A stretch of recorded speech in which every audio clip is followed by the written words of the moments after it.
This is National Native News. I'm Antonia Gonzalez. Tribes across the country continue to brace for the impacts of the partial federal government shutdown. Many leaders are concerned the longer it lasts, the more it will be felt. Matt Laszlo has a story from Washington. We're now in week 2 of the government shutdown, and that has many tribes on edge because negotiations are at a standstill before Democrats take over the House on Thursday. Unlike past shutdowns, this one is only hitting about 25% of the federal government, but that includes the Department of Interior, and that includes the Indian Health Service. While the agency says direct clinical health care services will continue, it will be unable to provide the majority of funds to tribes and urban Indian health programs. A full 54% of its budget is grants that help tribes, and those will be halted until the shutdown ends.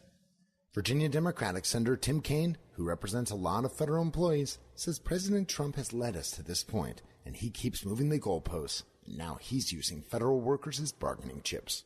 And this president, that he thinks he can do a bipartisan deal with us, which he did on the budget, and then suddenly throw in a new demand, and the only thing he's willing to give for it is, I won't punish 800,000 federal employees. I've never negotiated with a bully in my life, and I'm not going to negotiate with this bully over his threat to punish my citizens. The shutdown has also allowed the Violence Against Women Act to expire. A Senate-passed measure to fund the government would have extended the act until February. Also, the staffing has been drastically cut at the Department of Agriculture, which runs the Supplemental Nutrition Assistance Program, called SNAP, or food stamps, and the Special Supplemental Nutrition Program for Women, Infants, and Children, or WIC. For now, there's no end in sight for the shutdown. For National Native News, I'm Matt Laszlo in Washington.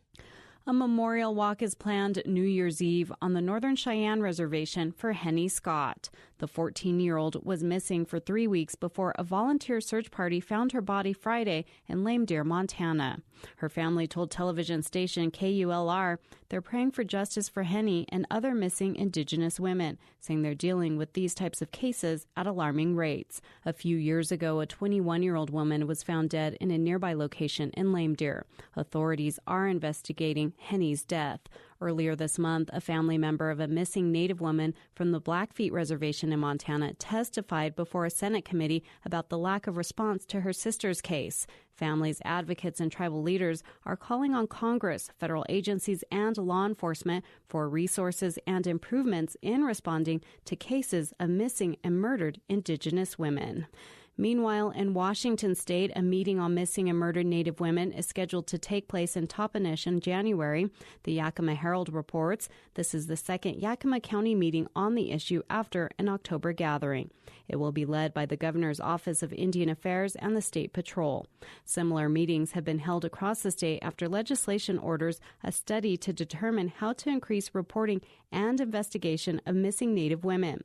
It also requires data collection. There are reportedly 30 or more unsolved cases on the Yakima Nation Reservation. The meeting is set to take place at the tribe's casino on January 14th. The Fort Mojave Indian Tribe is celebrating New Year's Eve and New Year's Day with the opening of a wellness center. The more than 48,000 square foot facility in Needles, California, features a gym, track, juice bar, pool, and other areas, including classrooms and a teaching kitchen. The opening is part of the tribe's New Year's Eve celebration of sobriety for tribal members. I'm Antonia Gonzalez.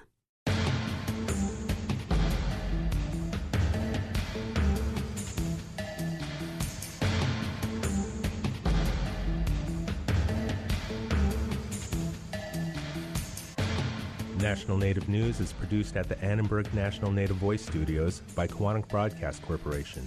Funding is by Odawi Law Group, provider of Indian law solutions, and by the Corporation for Public Broadcasting, with support from the Public Radio Satellite System. Support by the Sisseton, Wahpeton, Oyate Tribes, Dakota Western Corporation, and SWO Plastics. Commercial strength trash bags from 3 to 65 gallons for industrial use by casinos, the IHS, and more. DakotaWesternCorp.com. And by the law offices of Sonosky, Chambers, Saxe, Miller, and Monkman, a national tribal rights law firm with offices in Washington, D.C., New Mexico, California, and Alaska, and online at Sonosky.com.